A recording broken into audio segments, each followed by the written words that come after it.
Panduan umum ternak sapi perah. Memulai usaha ternak sapi perah di Indonesia gampang-gampang susah. Pasalnya negeri kita beriklim tropis, namun jenis sapi perah yang beredar kebanyakan dari daerah subtropis. Sehingga perlu kiat-kiat tertentu agar usaha ternak sapi perah menjadi sukses. Tujuan usaha ternak sapi perah adalah mengambil susu. Mengingat sifat produknya, ternak sapi perah harus mengedepankan sanitasi, baik itu sanitasi kandang maupun sanitasi ternaknya itu sendiri. Berbeda halnya dengan ternak sapi potong yang berfokus pada pembesaran. Di Indonesia, budidaya sapi perah lebih cocok dilakukan di dataran tinggi yang memiliki iklim sejuk. Karena kebanyakan jenis sapi perah yang produktif merupakan sapi dari daerah subtropis yang beriklim dingin. Sapi perah masih bisa dibudidayakan di dataran rendah yang panas, namun produksi susunya tidak maksimal. Perkandangan sapi perah. Untuk memelihara sapi perah, kandang harus benar-benar disiapkan dengan baik. Selain kebersihannya terjaga, perlu juga mempertimbangkan kenyamanan sapi. Karena untuk mendapatkan hasil susu yang banyak, sapi perah tidak boleh stres, harus dalam keadaan nyaman. Semakin nyaman keadaan sapi, semakin tinggi produktivitas susunya. Tinggi kandang yang dianjurkan untuk memelihara sapi perah sekitar 4 hingga 4,5 meter. Struktur kandang harus dibuat dari bahan yang kuat, bisa besi, kayu, ataupun bambu. Lantai kandang sebaiknya terbuat dari bahan yang kuat, bersih, dan tidak membahayakan sapi. Lantai harus nyaman digunakan untuk rebahan. Lantai tanah sangat tidak dianjurkan untuk memelihara sapi perah. Tempat makan dan minum harus didesain agar sapi mudah mengaksesnya namun tidak bisa menginjak-injaknya. Kemudian saluran drainase atau pembuangan air dan kotoran. Sapi perah menuntut kebersihan kandang setiap waktu. Oleh karena itu, saluran pembuangan air dan kotoran harus benar-benar lancar. Memilih bakalan ternak sapi perah. Di Indonesia, jenis sapi perah yang memiliki produktivitas tinggi adalah Friesian Holstein atau FH. Bila tidak menemukan bakalan murninya, di pasaran banyak tersedia peranakan Friesian Holstein atau PFH, yaitu hasil persilangan antara FH dengan sapi betina lokal seperti sapi Madura dan sapi Jawa. Secara umum ada beberapa kriteria yang harus diperhatikan dalam memilih bakalan untuk ternak sapi perah. Di antaranya adalah sapi harus sehat, tubuh tidak cacat, kulit mulus, bebas parasit. Usahakan untuk mengetahui riwayat bakalan tersebut lengkap dengan silsilahnya. Mata bening cerah tidak kusam, tidak berair atau tidak terdapat kotoran mata. Tidak banyak keluar lendir dari hidungnya, napasnya bagus, tidak ada tanda-tanda batuk. Kuku-kuku bagus, bentuknya sempurna, tidak ada gejala-gejala bengkak, bila diraba suhunya tidak terasa panas. Tidak ada tanda-tanda mencap pada sekitar duburnya. Penempatan sapi di kandang harus ditata agar mudah dibersihkan. Untuk ternak skala kecil, sekitar 1-10 ekor, sebaiknya sapi diletakkan dalam susunan satu baris menghadap pada arah yang sama. Untuk skala besar, penempatan akan lebih kompleks lagi. Pemberian minum dan pakan. Untuk menghasilkan 1 kg susu diperlukan sekitar 4 hingga 5 kg air. Oleh karena itu, air minum harus disediakan secara tidak terbatas. Biarkan sapi minum sebanyak-banyaknya. Usahakan agar air minum dan tempatnya selalu bersih. Pemberian makan sangat berperan besar memicu produktivitas susu. Sapi harus mendapatkan pakan yang seimbang dalam arti semua unsur nutrisinya terpenuhi. Pakan yang baik harus mengandung karbohidrat, protein, lemak, vitamin, dan mineral. Tipe pakan untuk sapi perah bisa dibedakan ke dalam pakan hijauan. Pakan hijauan terdiri dari bahan berserat seperti rumput-rumputan, leguminosa, jerami padi, daun kacang tanah, jerami jagung, dan pucuk tebu. sapi perah membutuhkan hijauan sebanyak 30 hingga 50 kg per ekor per hari atau 10% dari bobot tubuhnya.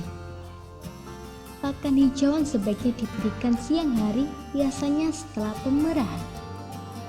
Pakan konsentrat. Pakan konsentrat atau sering juga disebut penguat bisa berupa biji-bijian, umbi-umbian atau limbah olahan pertanian seperti ampas tahu atau buntil kedelai. Pakan konsentrat dapat diberikan sebanyak 1 hingga 2% dari bobot sapi. Pemberiannya sebaiknya pagi hari sebelum pemerahan atau sore hari. Pakan tambahan. Pakan tambahan biasanya berupa vitamin, mineral, hormon, enzim, dan antibiotik. Pakan ini biasanya buatan pabrik, diberikan sesuai dengan aturan pemberian dari masing-masing pakan tersebut. Khusus untuk sapi yang tengah menyusui atau dalam masa laktasi atau masa pemerahan, kebutuhan makanannya ditambah sekitar 25% lebih banyak. Begitu juga dengan kebutuhan minumnya. Mengawinkan sapi perah. Sapi betina mengalami masa birahi relatif pendek, sekitar 15 hingga 18 jam. Waktu birahi lanjutnya akan datang setelah 21 hari. Jadi bila peternak terlambat mengetahui masa birahi, terus menunggu kedatangan masa birahi berikutnya. Adapun ciri-ciri sapi betina yang mengalami birahi adalah sebagai berikut. Nafsu makan menurun, tampak gelisah, sering melenggu dan mendekati sapi jantan, sering menaiki sapi lain, kalau dinaiki akan diam, vulva tampak merah dan mengeluarkan cairan. Sementara itu, masa birahi yang dialami sapi jantan cukup sering. Dalam jangka waktu 2 hingga 3 hari, sapi jantan bisa mengalami siklus birahi. Terdapat 2 cara mengawinkan sapi perah, yaitu secara alami dan kawin suntik atau inseminasi buatan. Kawin alami. Mengawinkan sapi jantan dan betina secara langsung. Seekor sapi jantan bisa mengawini 25 hingga 30 ekor sapi betina. Untuk peternakan susu kecil, perkawinan biasanya dilakukan dalam satu kandang, di mana ada satu betina dan satu jantan yang keduanya sedang mengalami birahi. Kawin suntik dilakukan dengan memasukkan sperma sapi jantan menggunakan peralatan tertentu ke dalam vagina sapi betina. Kawin suntik ini memiliki banyak keunggulan. Lebih praktis, tidak perlu membawa sapi jantan ke sapi betina. Sperma bahkan bisa didapatkan dari penyedia sperma unggul tanpa peternak memiliki sapi pejantan. Masa laktasi dan pemerahan. Masa laktasi. Sapi perah betina sudah bisa beranak setelah 2,5 tahun. Setelah melahirkan anaknya, sapi bisa diperah selama 10 bulan. Di masa-masa awal, sekitar 1 minggu setelah melahirkan, susu yang dihasilkan berwarna kekuningan dan agak kental. Susu ini disebut kolostrum yang banyak mengandung gizi. Kolostrum biasanya diberikan kepada bayi sapi. Setelah itu, sapi akan mengeluarkan susu dengan jumlah yang fluktuatif. Pertama-tama volumenya agak sedikit, semakin hari semakin banyak, hingga akhirnya menurun kembali hingga pada bulan ke-10.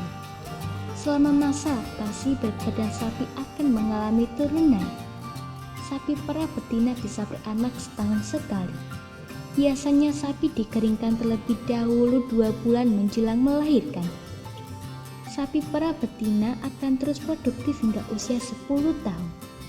Puncak produktivitasnya ada pada umur 7 hingga 8 tahun. Setelah melewati umur 10 tahun, produksi susu akan berkurang drastis. Pemerahan. Pemerahan susu biasanya dilakukan sebanyak 2 kali dalam sehari. Masing-masing proses pemerahan berlangsung selama 5 hingga 7 menit saja. Ada beberapa hal yang harus diperhatikan dalam memerah susu, antara lain kandang dan peralatan perah harus benar-benar bersih. Badan sapi harus dibersihkan terlebih dahulu, tidak ada kotoran yang menempel pada bagian belakang sapi. Pemerah susunya pun harus dalam keadaan bersih karena susu mudah menyerap bau-bauan.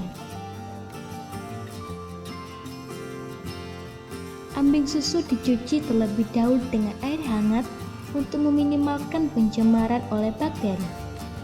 Perawatan lainnya, beberapa perawatan rutin yang harus dilakukan dalam ternak sapi.